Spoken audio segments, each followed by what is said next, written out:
चारुकेशी आणि यमन रागाच्या सुरांनी हळुवार झिमझिम सुरू झाली. शिवरंजनी रागाच्या स्वरांनी ठहराव घेत आणि मग मल्हार रागाच्या स्वरांनी गरजत बरसून गेलेली स्वरांची ही सर कशी वाटली तुम्हाला? नक्कीच हवीशी वाटते. पावसाच्या येण्याने सृष्टीत सुरू होतो तो सृजन सोहळा. कवी मनाचा ऋतू हिरवा करणारा हा श्रावण आपल्या भेटीला येतो ती वेगवेगळी रूपं घेऊन.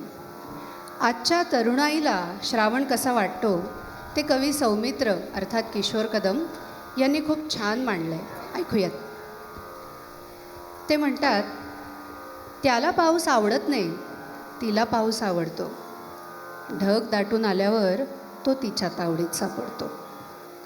मी तुला आवडते पण पाऊस आवडत नाही, असलं तुझं गणित खरंच मला कळत नाही. पाऊस म्हणजे चिखल सारा, पाऊस म्हणजे मरगळ, पाऊस म्हणजे गार वारा, पाऊस म्हणजे हिरवळ. पाऊस कपडे खराब करतो, पाऊस वैतागवाडी. पाऊस म्हणजे भेजरी पायवाट, पाऊस म्हणजे झाडी. पाऊस रेंगाळलेली कामं, पाऊस म्हणजे सुटी उगाच. पावसामध्ये गुपचूप निसटून मन जाऊन बसते ढगात. दरवर्षी पाऊस येतो, दरवर्षी असं होतं. दरवर्षी पाऊस येतो, दरवर्षी असं होतं. पावसावरून भांडण होऊन लोकांमध्ये हसं होतं. रुसून मग ती निघून जाते, भिजत राहते पावसात. त्याचं तिचं भांडण असं होल्या चिंब दिवसात.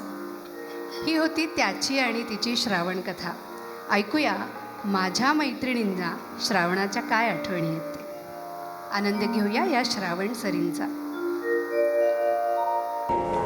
मल्हार चिंब जेव्हा भिजवून गीत गेला, मल्हार चिंब जेव्हा भिजवून गीत गेला. पाऊस रे सुरांचा उमलून प्रीत गेला.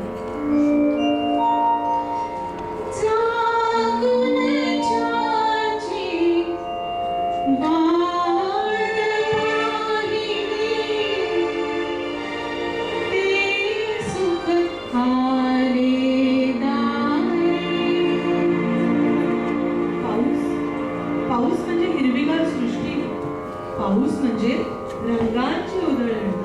रंगांच्या रानात हरवले हे स्वप्नांचे पक्षी.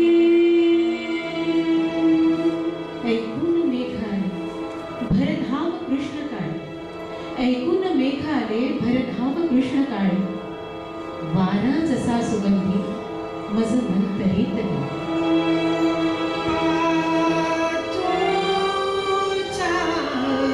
हिरव्या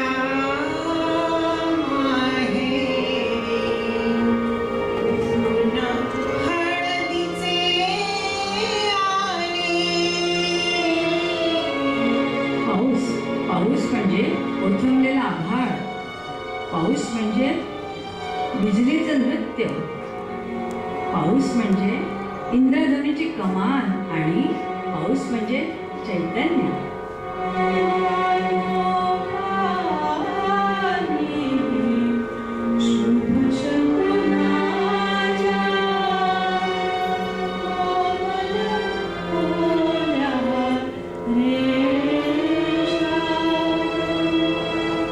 त्या मैफलीत श्रोता अलवार गुंगलेला. त्या कशाला? या मैफलीत श्रोता अलवार गुंगलेला. इर्षाद बोलण्याची विसरून रीत गेला. इर्षाद बोलण्याची विसरून रीत गेला.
म्हणून